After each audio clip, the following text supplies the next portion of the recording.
সত্যের সে তলোয়ার নাও রে তুলে আবার, পাপ দুনিয়া ভেঙ্গে করো রে চুরমার। বীর মুসলমান নারায়ে তাকবীর, নারায়ে তাকবীর।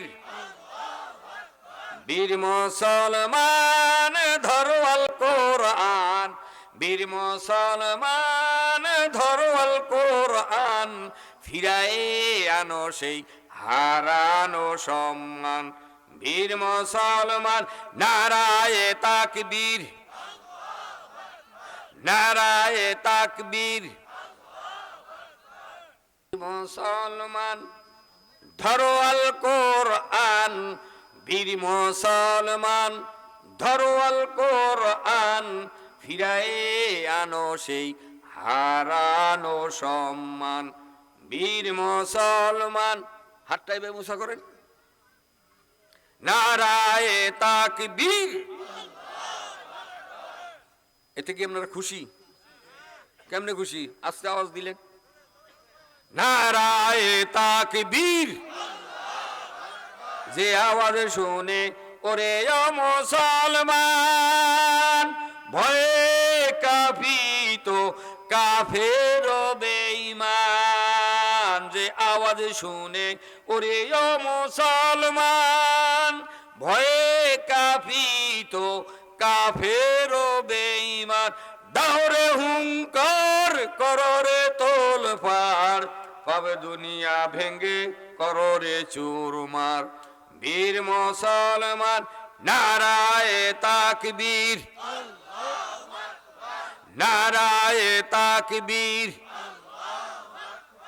বীর মুসলমান ধরো আল কোরআন, বীর মুসলমান ধরো আল কোরআন, ফিরায়ে আনো সেই হারানো সম্মান। বীর মুসলমান নারায়ে তাকবীর,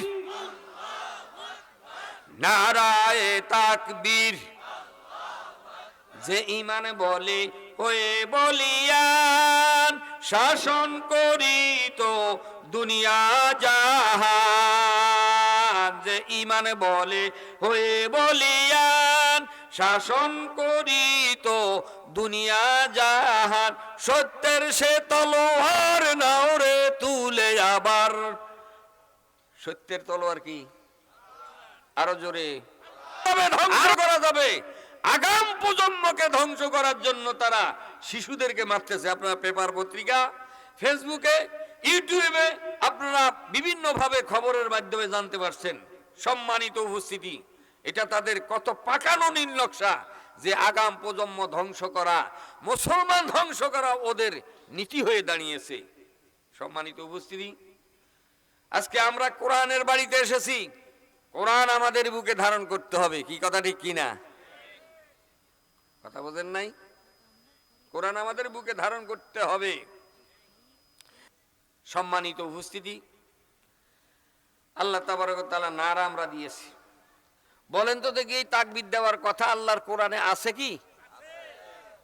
কেউ কি বলতে পারেন কোথায় আছে এই তাকবীরটা দেওয়ার কথা? তা হয়তো অনেকে পারেন না। ইয়া আইয়ুহাল মুদ্দাসির কুম ফানজির ওয়া রাব্বাকা ফাকাব্বির। হে চাদর মোড়ানেওয়ালা, উঠুন, মানুষদেরকে জাহান্নামের ভয় প্রদর্শন করুন, আর আপনার রবের বড়ত্ব ঘোষণা করুন। জোরে বলেন সুবহানাল্লাহ। ওয়া রাব্বাকা ফাকাব্বির, আপনার প্রভুর বড়ত্ব ঘোষণা করেন। আল্লাহু আকবার। আল্লাহ মহান। আল্লাহ কি? মহান। আসুন, আমি আপনাদের সাথে একটা বিষয় নিয়ে আলোচনা করব। সেটা হলো কোরআন শরীফ থেকে আয়াতে কারিমা তেলাওয়াত করেছি। বেশি অর্থ বলা যাবে না, মেহমান আইসে গেছে সম্ভবত। কিছু সময় আপনাদের সাথে একটু মত বিনিময়। আমি কোরআন শরীফ থেকে সূরা আলে ইমরানের 102 নম্বর আয়াত তেলাওয়াত করেছি। হে ঈমানদারগণ, তোমরা আল্লাহকে ভয় করো যেভাবে ভয় করা উচিত, আর তোমরা মুসলমান না হয়ে মৃত্যুবরণ করো না। বলেন সুবহানাল্লাহ। আরো জোরে বলেন সুবহানাল্লাহ। হাদিস শরীফ থেকে একটা হাদিস পড়েছি, হযরত আব্দুল্লাহ বিন ওমর রাদিয়াল্লাহু তাআলা আনহু থেকে বর্ণিত।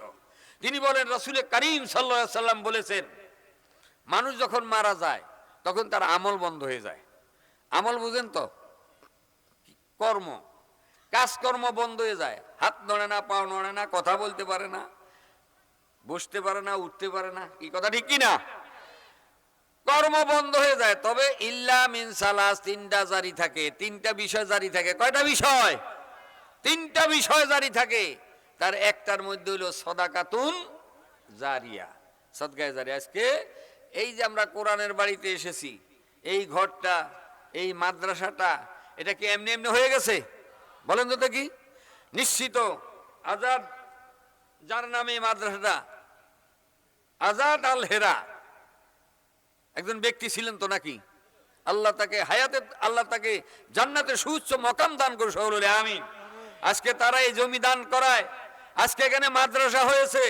আজকে আমরা এখানে 10-20 টাকা, 100 টাকা, 1000 টাকা, 500 টাকা, আমরা আমাদের চাউল ডাউল এটা সেটা নানান ভাবে আমরা সাহায্য সহযোগিতা করতে পারছি। আজকে আমরা কোরআনের খাদেম হয়েছি, বলেন না আলহামদুলিল্লাহ? আরো জোরে বলেন আলহামদুলিল্লাহ। কোরআনের খাদেম সকলে হতে পারে না ভাই। এই কোরআন প্রতিষ্ঠার জন্য, এই কোরআনের জন্য বিশ্বনবী মুহাম্মদুর রাসূলুল্লাহ সাল্লাল্লাহু আলাইহি সাল্লাম তায়েফের জমিনে রক্ত দিয়েছে। কথা ঠিক কিনা?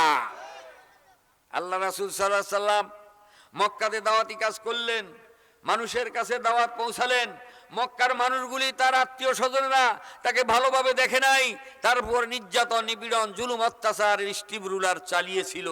বিশ্বনবী চিন্তা করলেন, আমি একটু এলাকার বাইরে গিয়ে দাওয়াত দিতে যাই। যে কারণে আল্লাহর নবী তায়েফে গেলেন।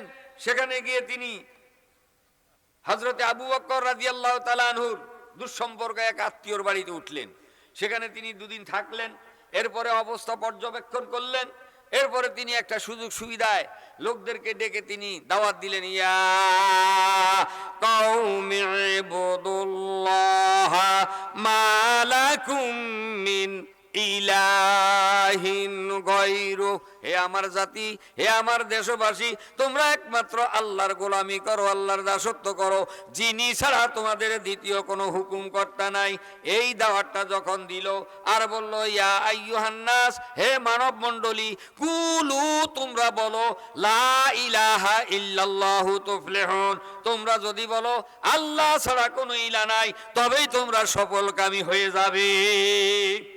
এই ঘোষণাটা যখন বিশ্ব নবী দিল, কাফের বেঈমানেরা বুঝতে পারলো মুহাম্মদ ইবনে আব্দুল্লাহ কি বলতে চায়, কি করতে চায়।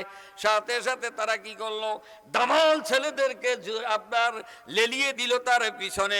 বিশ্ব নবী মুহাম্মদুর রাসূলুল্লাহ সাল্লাল্লাহু আলাইহি সাল্লামকে পাথর মারতে শুরু করলো।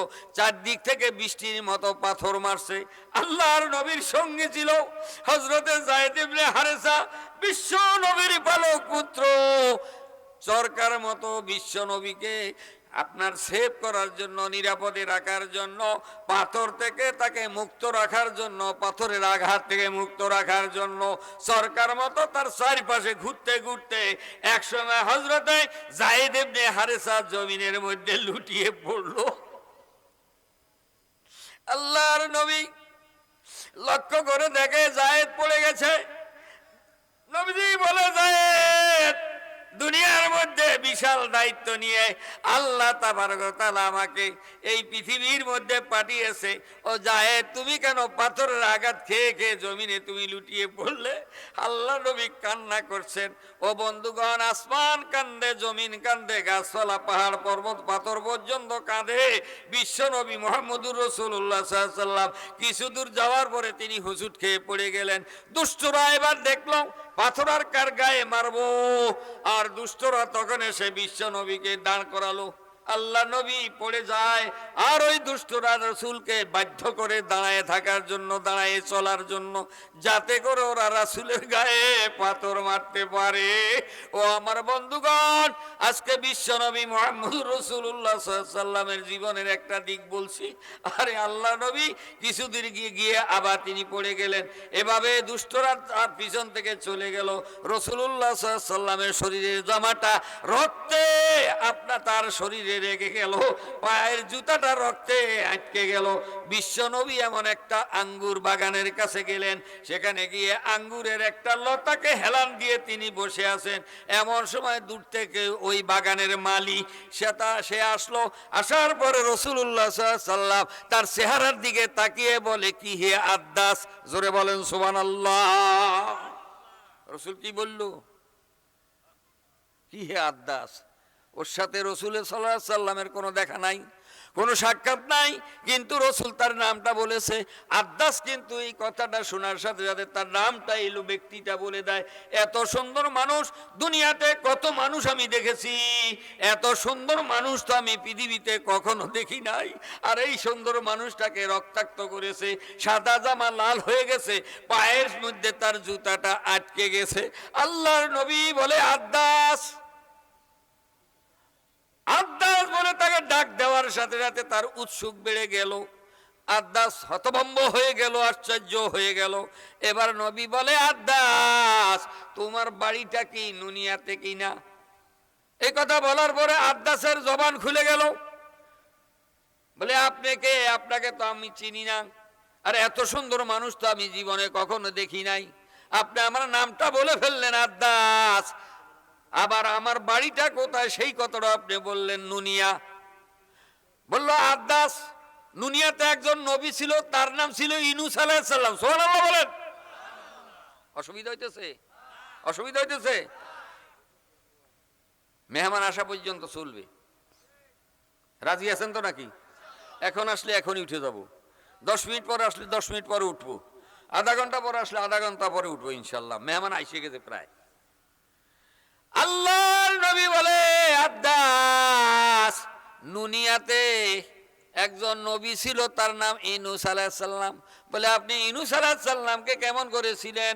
বলে ইউনূস আলাইহিস সালাম নবী, আমিও নবী। জোরে বলেন সুবহানাল্লাহ। তিনিও নবী, আমিও নবী।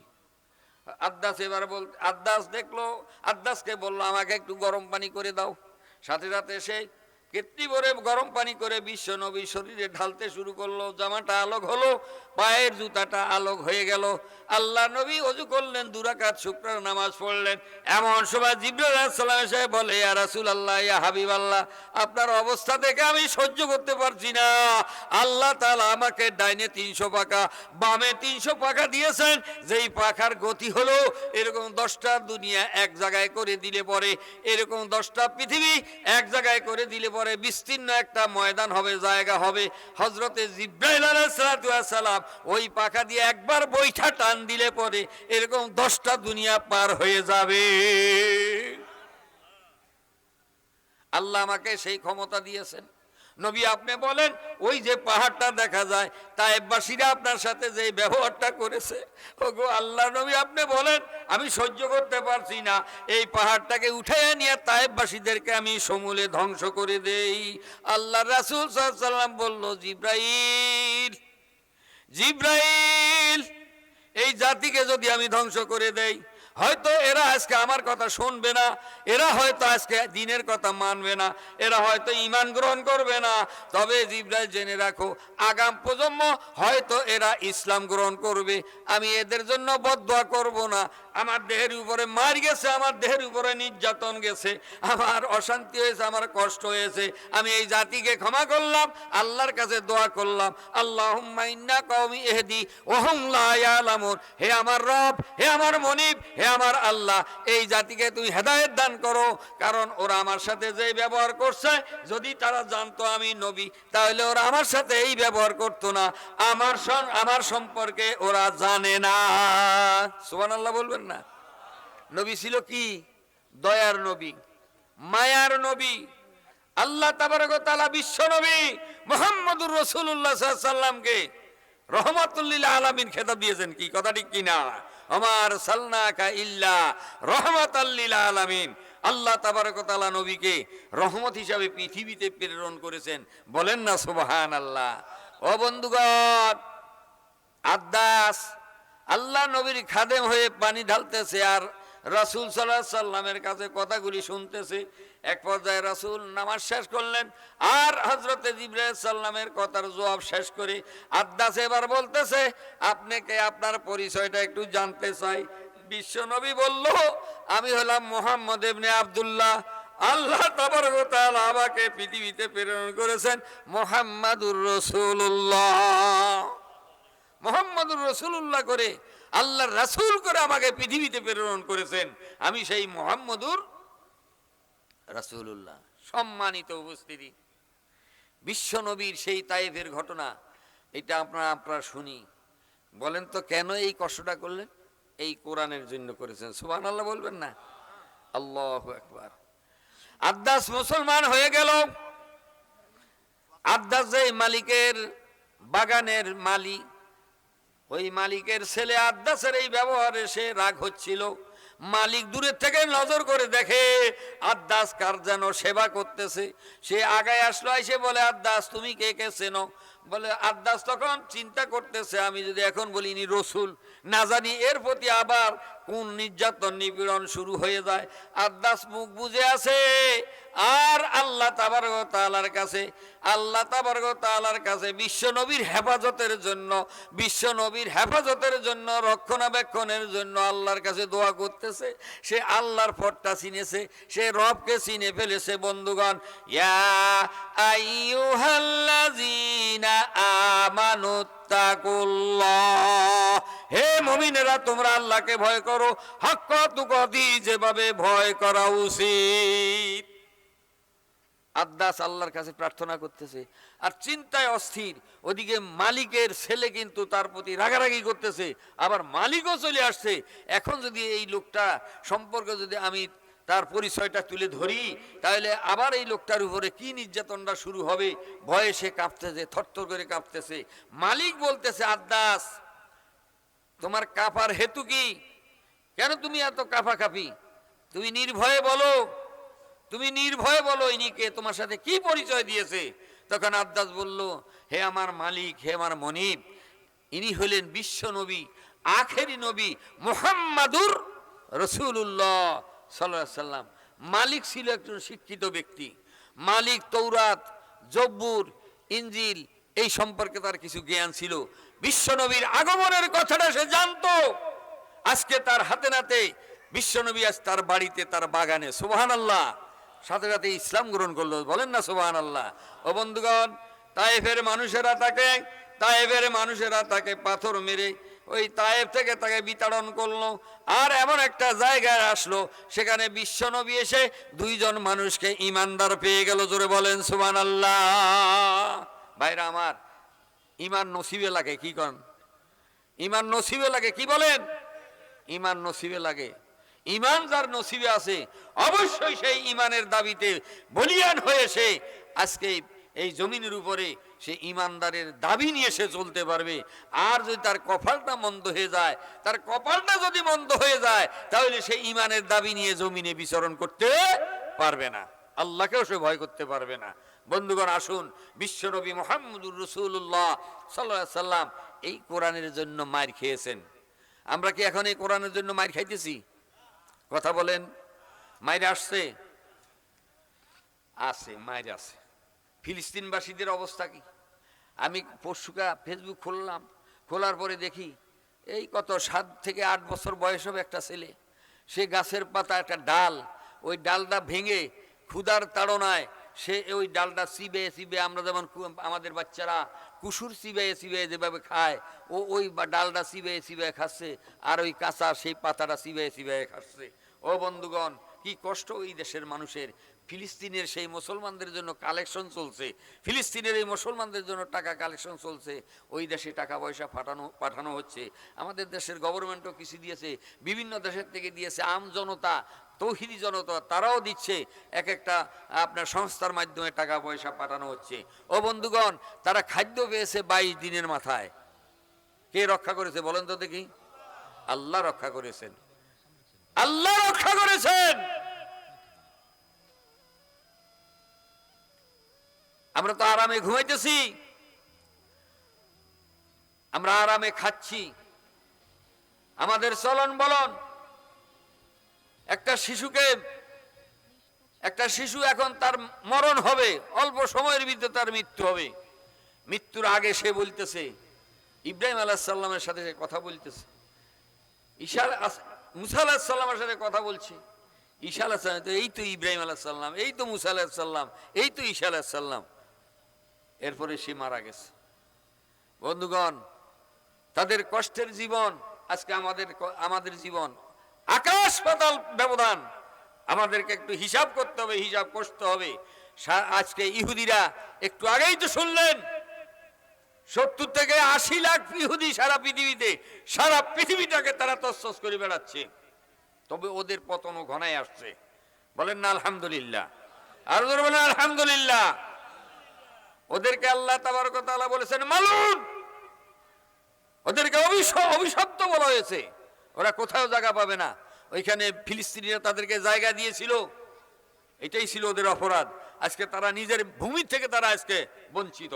বন্ধুগণ, আসুন আমরা যে যেখানতে পারি তাদের সহযোগিতা করব। কোরআনের বাড়িতে আসছি, পাগড়ি মাথায় দেওয়া হবে 2 জন ছাত্রকে। আপনারা খুশি না বেজার? কথা বলেন, খুশি না বেজার?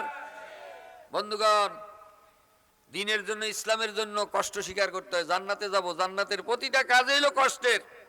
জান্নাতের প্রতিটা কাজই হলো কষ্টের, আর জাহান্নামের কাজ প্রতিটা কাজ হইল আনন্দের। আর দুনিয়াও সিজনুল মুমিনিন ওয়াল জান্নাতুল লিল কাফিরিন। দুনিয়া হলো মুমিনদের জন্য জেলখানা, আর কাফের বেঈমানদের জন্য হলো দুনিয়া বেহেশতখানা। আসুন ভাই, হয়তো মেহমান কি এসে গেছে? ভাই মেহমান এসে গেছে? আসছে? হ্যাঁ মেহমান, আচ্ছা। সকলে একটু পড়ি, সুবহানাল্লাহ ওয়ালহামদুলিল্লাহ লা ইলাহা ইল্লাল্লাহ সুবহানাল্লাহ